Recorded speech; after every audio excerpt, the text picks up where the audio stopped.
Isn't that tricky? Good morning. And welcome to Allen Avenue Unitarian Universalist Church, in-person and online worship. Whether today is your first time here or you've been coming for years, we're so glad you are with us. My name is Ann Packard. My pronouns are she and hers, and I am a member of the Board of Trustees. We are growing a community that transforms lives through the power of love. Our mission calls us to celebrate diversity, encourage spiritual growth, and promote social responsibility while we travel on and care for the earth. A special welcome to those at home who are joining us on Zoom today. If you're attending for the first time, please go to our website and fill out the welcome card so we can know more about you. I have one announcement this morning. Today at 2 p.m., multi-faith MLK service featuring the Sea Change Choral, and including congregational singing of civil rights songs at First Congregational Church, UCC in South Portland. Reverend Tara is a co-organizer and hopes you will come.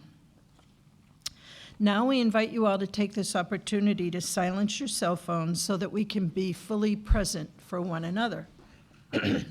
After the service, please grab a cup of coffee in the kitchen window and stay for conversation. We encourage you to find someone you've never met before and introduce yourself. Those on Zoom may stay on and connect with one another. And now let us center our hearts and minds with the ringing of the chimes.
Hard to follow that.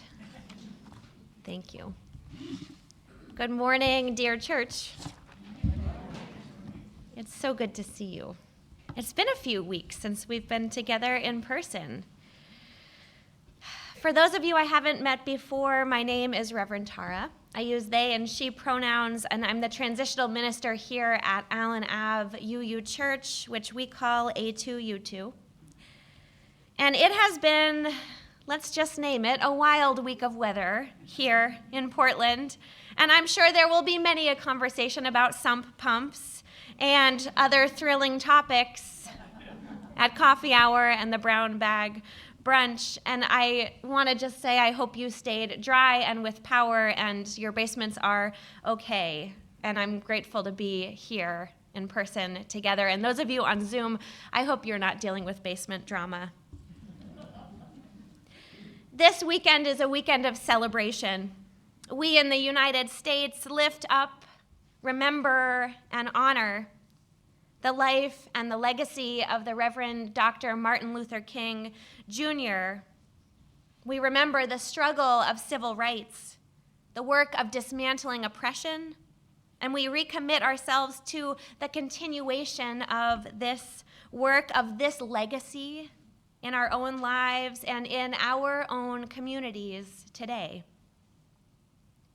This morning's service is the first in a 2-week journey into MLK's dream of the beloved community. This week we'll reflect on that dream, that vision, and its building blocks. Next week we'll explore the commitments that taking up the work of realizing that vision will require of us as people. So, my friends, come and arrive here fully. Take a breath, feel your feet perhaps on the floor. This place, this moment is made sacred by our gathering. Come into this beloved community where all are welcome, all are needed, and all are loved. Come, you are joyfully called to worship.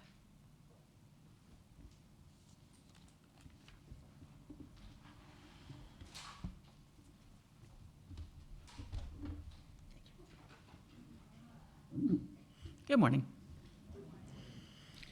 As we light our sanctuary chalice this morning, those worshiping at home are invited to light a chalice or a candle near you to connect us to one another. We light this chalice to honor our work, to celebrate our community, and to bring hope and determination to our mission in the wider world.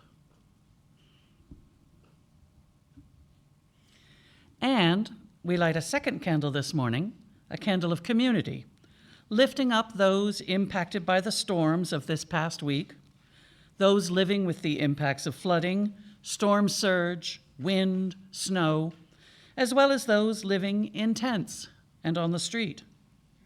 We acknowledge the impact of climate change and recommit ourselves to caring and advocating for our earth. Will you take a breath with me?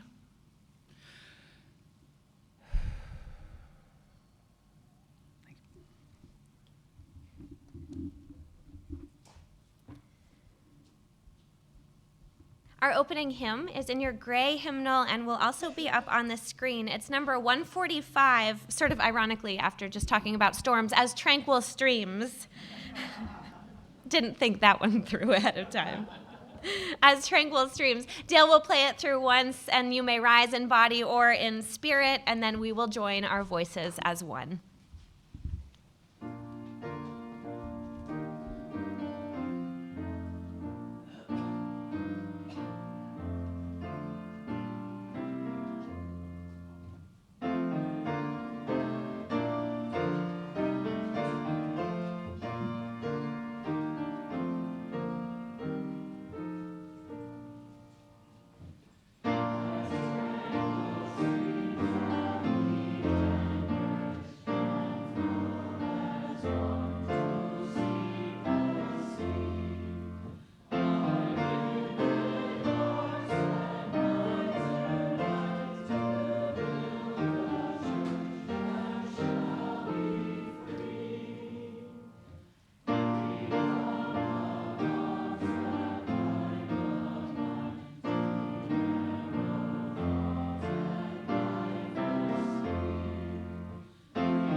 Here we go.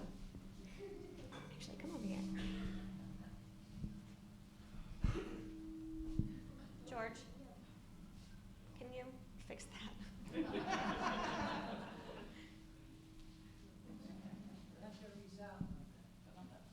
That's a little better.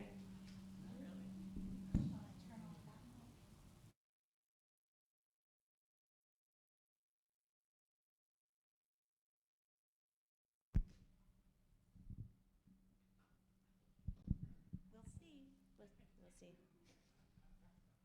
So, okay, Mike. Do we have any other mic options? No, it's okay. We'll be okay. We'll project. Okay. So, who knows why we are talking about the beloved community today? Yes. It's Martin Luther King Jr. weekend. Tomorrow is the actual day. And does anybody know what's happening in RE next week, in religious education next week? Anyone? You don't plan ahead? Weeks in advance? You didn't read Emily's email? What's happening? Well, we're building our third annual Beloved Community Fort. Yes. So, George is going to show a few images on the screen in a moment. One will be from 2 years ago, and one will be from this past year of building the Beloved Community Fort. Do either of you remember doing this? You do? Was it inside or outside? Inside? I think there might have been one outside too. George, is it going to happen or no? It's okay. It's no big deal. They're very fun. So if they don't appear, that's okay. So those who participated in the Beloved Community Fort building, what do you remember about it? Either of you?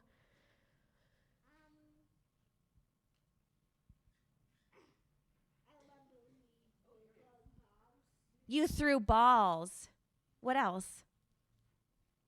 Yes. So this is last year's Beloved Community Fort. Do you guys remember that?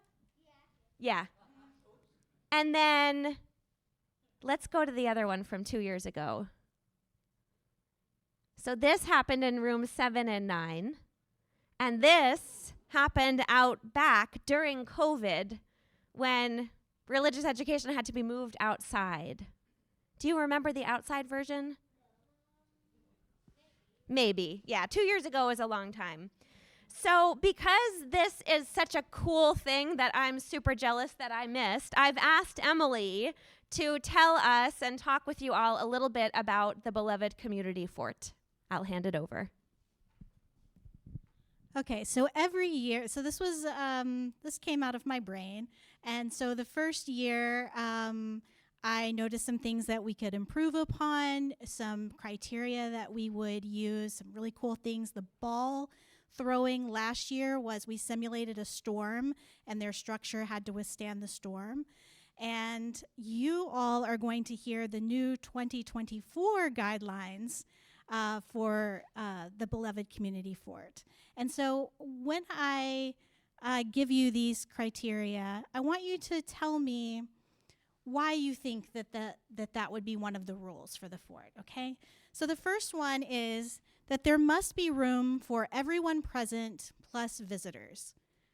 How would that help build the beloved community to think that way? Yes. Love and welcome. Love and welcome. Anything else?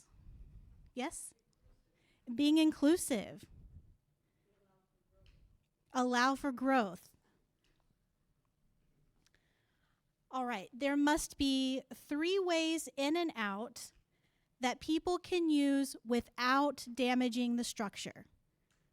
3 ways in and out that people can use without damaging the structure. Accessibility. Escape route. Safety. What about consent? Oh, go ahead. I couldn't hear. Easy to come in.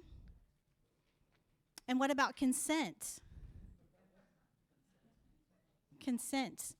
So no one feels trapped, right? We don't want anyone to feel trapped inside the structure.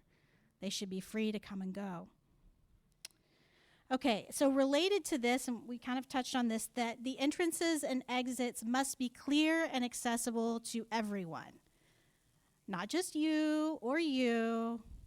You can't just say, oh, just crawl in or out wherever you want. Why can't we just crawl in and out wherever we want? It would destroy the structure. It would break it. Some people can't crawl. Okay. The fort must be strong enough to survive a storm and have ways to predict or rebuild from a storm.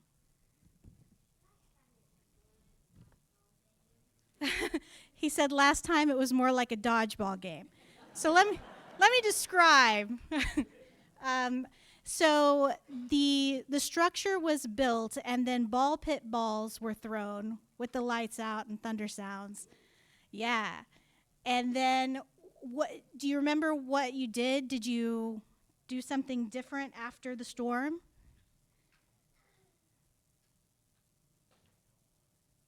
I'll help jog your memory. They had an option to rebuild after the storm. And so they had to discuss among each other how they were going to do that. Which parts do they keep? Which parts do they change? And there were people who got pretend hurt. What about those people? Did they have to help rebuild? Do you remember if the hurt people had to help rebuild? You don't remember. So the hurt people got taken care of by other people, and the people who weren't hurt got to rebuild. And so this was a way that we took care of our community.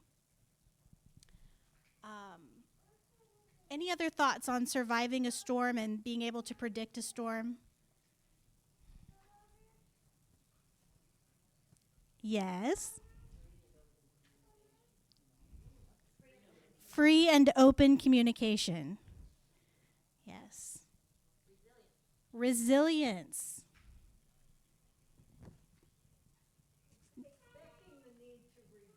Expecting the need to rebuild, right? We're all in this giant community together with all of these different ideas. Conflict is inevitable.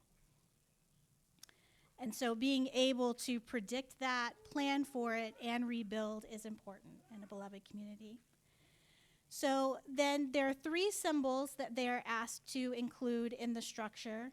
And I'm just going to go over those because I think that they're self-explanatory. But a symbol of Unitarian Universalism, because in this case we're building it in our community. A symbol of peace and a symbol of love. And new for 2024. The fort must have a way to feed those in the community. So this was part of Dr. King's vision of not having hunger in the beloved community. And so that is new for 2024. And finally, it must have a space larger than the fort for the wider community to meet others and play together. Why is this important? Inclusion. Outreach. What? We are all one.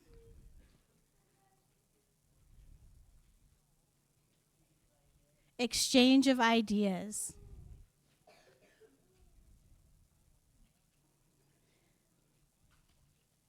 So this extra space is outreach and a way for us to hear ideas from other people, play with other people, and for them to play with us.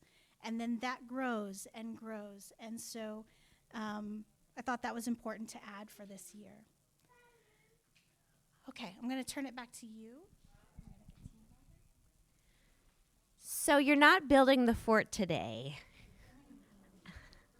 but you are building it next week. And so I invite all of our RE participants to think about what else you might add to the fort this year. And I invite all of the non-RE participants who are adults who, well, maybe you'll skip the service and go play with them next week, which would be fine. You'll get just as much out of that as you would in here. But think about what you would add to your fort or to our fort. So today you're going to be singing social justice songs in RE. And Emily is going to invite up our lamplighter, and who is Dexter. And you can carry the flame.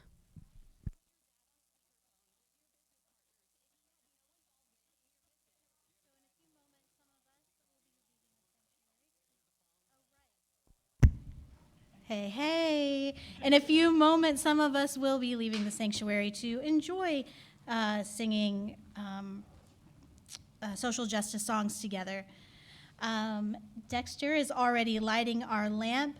The lamplighter is entrusted to transfer the light of the sanctuary chalice to the lamp, and then go forth to religious education spaces where they will light the chalices there. I invite those going to religious education or RE to follow the lamplighter as we carry the flame, expanding our sacred space.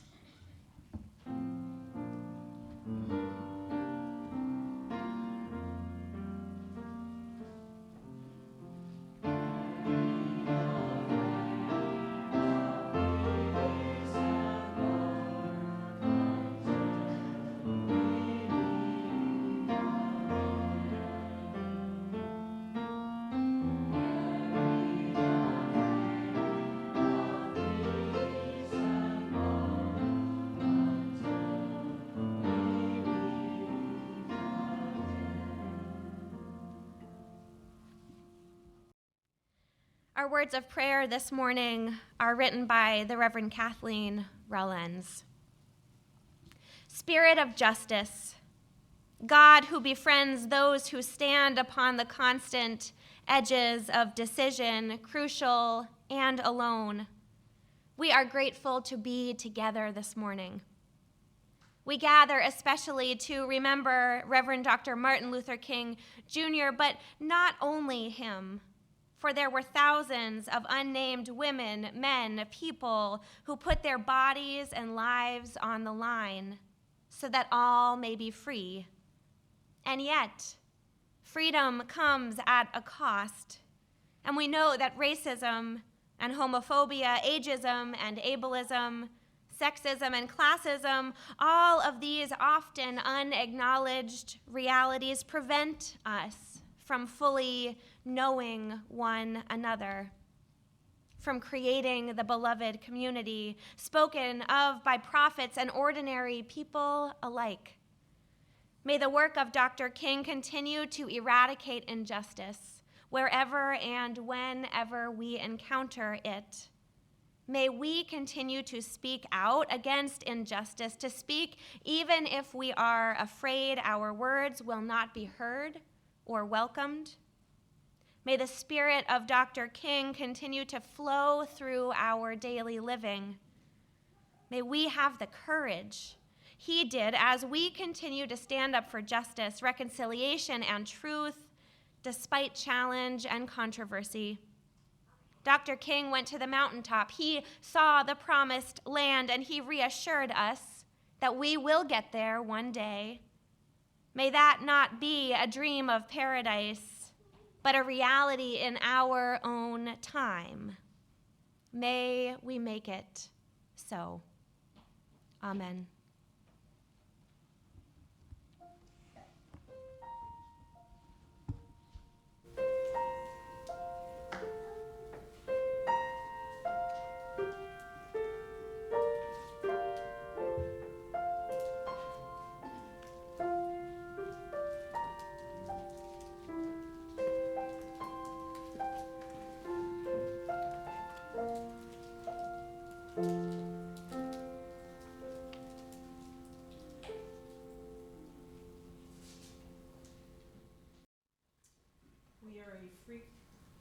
It's on. Thank you. We are a freely gathered, open, and welcoming faith community supported by your contributions. Each week, 1/3 of our offering is given away to a nonprofit organization whose mission aligns with our Unitarian Universalist values. This month's Share the Plate recipient is Maine Adaptive Sports and Recreation. They promote year-round education and training for individuals with disabilities to develop skills, enhance independence, and provide enjoyment through active recreation. You can find more information in your order of service. Donations can be made now as the basket is passed through the donate button on our website, or if you are a member on Breeze. If giving through Breeze, please note if the donation is for your pledge or a gift to our Share the Plate. If you are visiting us for the first time this morning, please know that your presence is your gift to us. At this time, our offering will be collected and gratefully received.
Our reading this morning is a piece written by Reverend Adam Russell Taylor from his book, A More Perfect Union, A New Vision for Building the Beloved Community, which inspired this sermon series. He writes, "We must craft a new common story for our nation. Unions of any sort require a shared sense of purpose and vision. They need a basic set of shared values as well as a willingness to compromise in ways that don't violate those fundamental values. No president or Congress, as important as they are, will deliver our country to the promised land. True and lasting transformation will require considerable pressure from outside of elected office, as well as transformational leadership at every level and from every sector. We need a moral vision that draws from our most sacred civic and religious values and transcends our partisan loyalties, cultural and racial fissures, and ideological blinders.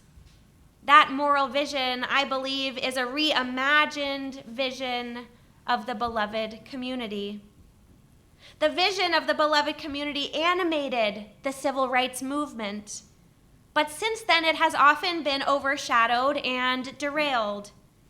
Bridging the deep divides among us will not come purely through an electoral outcome or a change in political leadership, as important as these shifts may appear. Due to distorted incentives in our politics that favor extremism, blame, and zero-sum thinking, it is incredibly unlikely that a unifying moral vision will come out of the political realm. Politics alone isn't strong enough to hold this vision. The deeper foundation is the divine imprint instilled by God in each person, which means that everyone deserves and possesses equal dignity and worth. The beloved community is a society based on justice, equal opportunity, empathy, and love. It taps into and is based upon religious values and mandates such as the Golden Rule and the concept of shalom, as well as civic values tied to the founding ideals of our nation and to documents such as the UN Declaration of Human Rights. The beloved community has arms wide enough and strong enough for all of America, including those who have been left out and left behind. And so our choice is between the vicious cycle of a fear-based politics fueled by distrust and contempt of and for one another, and another more virtuous politics grounded in deeper listening, truth-telling, bridge-building, and common problem-solving.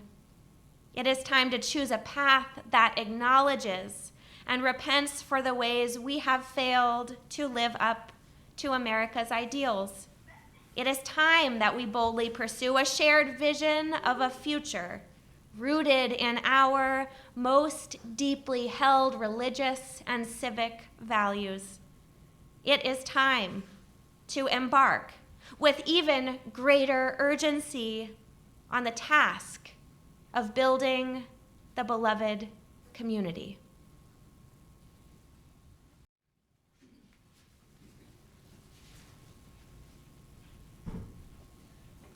We resist, we refuse to let hatred in. We rise up, we won't back down. We're in this till the end. We resist, we refuse to let hatred in. We rise up, we won't back down. We're in this till the end. We resist, we refuse to let hatred in. We rise up, we won't back down. We're in this till the end. We resist, we refuse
Amen. Amen. Amen.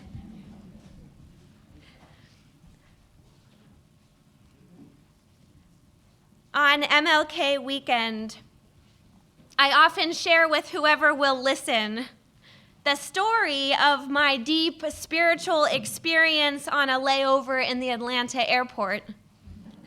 You may have had to hear me tell it before. I had come across an exhibit in the airport hallway honoring the 50th anniversary of MLK's death with glass cases full of artifacts from his life. His baseball glove, some books with his notes in them, and his preaching robe. This garment, black, thin, and velvety, worn by one of the great embodiments of love in this world, hung behind glass. I wanted to touch it, but I couldn't, hence the glass. So worn, so inspiring, it brought tears to my eyes. It can be easy to forget that this powerful activist, advocate, and leader was a faith leader, was a pastor. For him, it was God's love that drew him out beyond the walls of his congregation and out into the world. And he, Martin Luther King Jr., spoke often of his vision for and of the beloved community. A prophetic vision of shalom, the beloved community as a world of justice, an all-inclusive spirit of kinship, a place of reconciliation and peace, trust over fear, love over hate, divine love operating in the human heart, another way to talk about heaven on earth. And of course, for Dr. King, this was rooted in his faith, grounded in the stories of his own tradition. And it's fitting that his faith, Christianity, was grounded in stories, as so much of the world we create through narrative, through story itself. In the book that our reading came from, A More Perfect Union, Adam Russell Taylor, president of the ecumenical justice organization Sojourners, makes the argument that we would be well served by remembering, reimagining, and recasting that vision of the beloved community referenced so heavily in the civil rights movement. We are in desperate need of a story that embraces both the hard truths of who we have been and who we can be now, as well as the possibility of who we could be, who we aspire to be. We are in desperate need of a story that reflects all of us, that roots us in shared values and sparks an imagination of what a better world could look like. A story that answers the question posed by Professor Marshall Gantz when he asks, who do we mean when we say us? And then expands what we mean when we say us. Because the bigger the us, the less likely we are to have a them, and the less likely we are to fall into us versus them, that trap that has so deeply divided this country and this world. Reverend Taylor reminds us that during the civil rights era, the expanding narrative of us was primarily coming out of the Black church. It was faith that sustained those who fought for civil rights and liberation for all in the face of evil. Even though the country has become more secular, he writes, a purely secular or ideological vision will be insufficient to transform America today. We need civic values, humanist values, religious values, and spiritual values. We need all of it. And it is vulnerable to root our imaginations and our politics and our justice work in our faith. It is vulnerable for us to do that because the language of faith has been co-opted and twisted by a small but loud group of believers and used to push a conservative agenda. To root one's vision in faith is to risk being lumped in with theologies that have little or nothing to do or in common with our UU values. I joke sometimes that in my family, coming out as religious was harder than coming out as gay. You laugh because you get it. I know you all. And it's for exactly this reason. It's for exactly this reason in progressive communities. And yet, part of the work of creating a new story, a new vision of the beloved community, of who we are and who we could be, is reclaiming the language of faith and values and using them to reverse the erosion of America's moral code. Dr. King preached in June of 1967 that the church must be reminded that it is not the master or the servant of the state, but rather the consciousness of the state. It must be the guide and the critic of the state, and never its tool. If the church does not recapture its prophetic zeal, it will become an irrelevant social club without moral or spiritual authority. So what is our role as people of faith, as Unitarian Universalists, in helping to recast this vision, to shape the moral imagination and expansive shared narrative of America? What is our faithful role? I know that many of you are familiar with the teachings of the late Vietnamese Buddhist monk Thich Nhat Hanh. You may or may not know that Thich Nhat Hanh and Martin Luther King Jr. considered each other colleagues and friends in their overlapping work for justice and for peace. King even nominated Thich Nhat Hanh for the Nobel Peace Prize in 1967.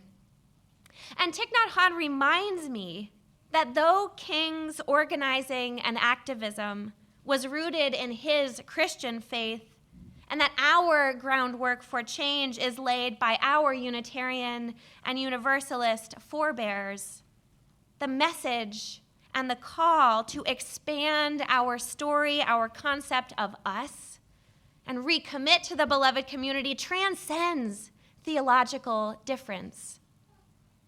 In a talk he gave in October of 1993 at a conference in California, Thich Nhat Hanh offered the following words: "It is possible that the next Buddha will not take the form of an individual.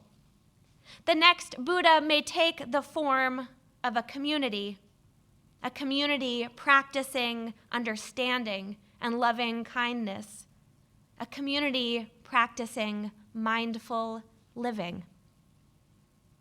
The beloved community, perhaps. In the words of American psychologist M. Scott Peck, in and through community lies the salvation of the world.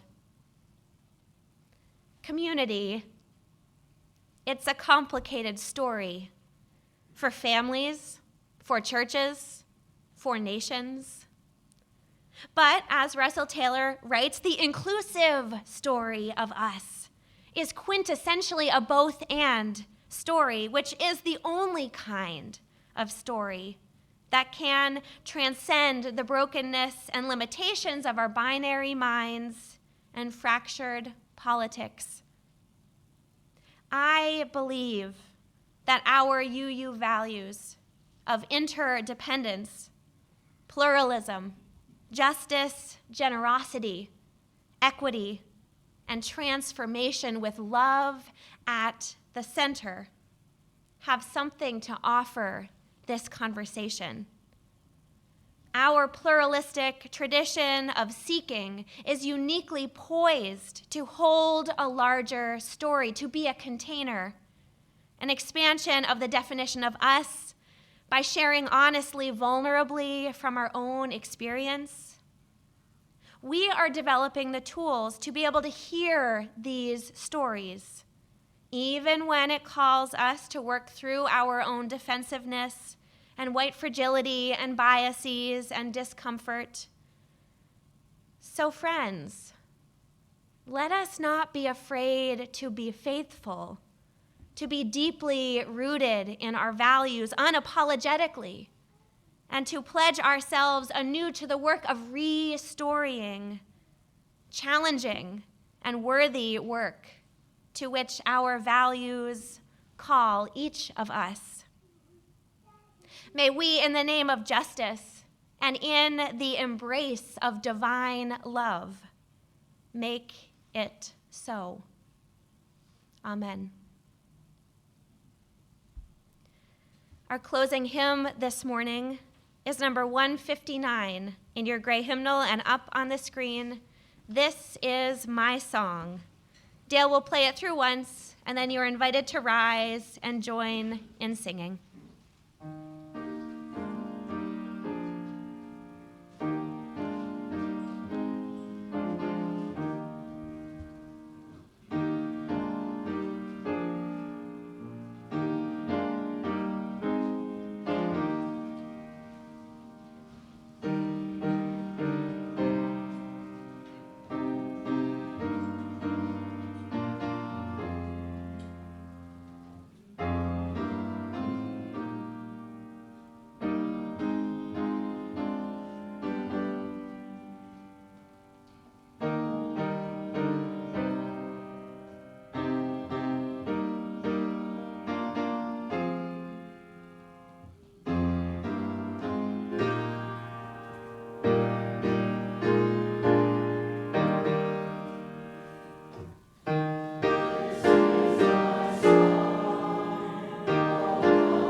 In his final book, MLK asks, where do we go from here?